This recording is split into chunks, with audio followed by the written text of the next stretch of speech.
যদি কেউ না বুঝেন তাহলে কমেন্ট করে জানান, ইনশাআল্লাহ আমি সব প্রশ্নের উত্তর দিব।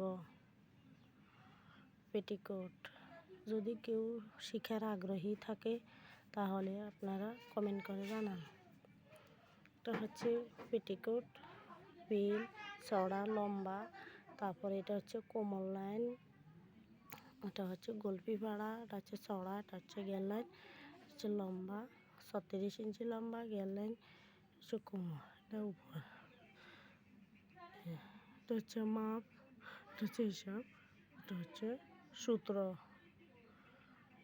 আসসালামু আলাইকুম রাহমাতুল্লাহি ওয়া বারাকাতুহু। আশা করি সবাই ভালো আছেন, আমিও ভালো আছি। পেটিকোট এই সেলাই কাজ শেখার যাদের আগ্রহী আছে তারা কমেন্ট করে জানান, ইনশাআল্লাহ আমি শিখিয়ে দিব।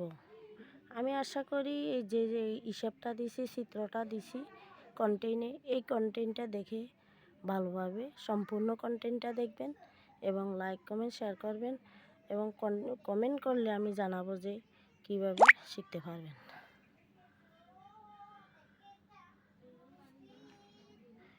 এটা হচ্ছে ফিল, এটা হচ্ছে গের লাইন, এটা হচ্ছে গলপি পাড়া, এটা গলপি পাড়া, গলপি পাড়া, এটা নেওয়া ঢুকাবো।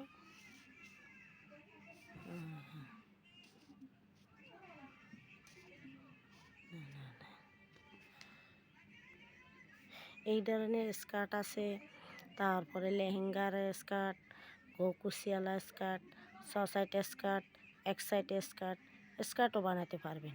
এই চিত্র দিয়ে স্কার্ট হবে, তারপরে পেটিকোট হবে, সব কয়েকটা জামা তৈরি করতে পারবেন এই চিত্র, সূত্র, হিসাব এবং এগুলা সম্পূর্ণ ভিডিওটা দেখলে। আশা করি সবাই ভালো থাকেন, দেশের বেকারত্ব দূর করেন, কর্মঠ হন, স্বাবলম্বী হন, কর্ম করুন, স্বাবলম্বী হন। আশা করি সবাই একটা পোশাক শিখবেন, একটা পোশাক তৈরি করবেন, আপনাদের পরিবারে আয়ের ব্যবস্থা করুন।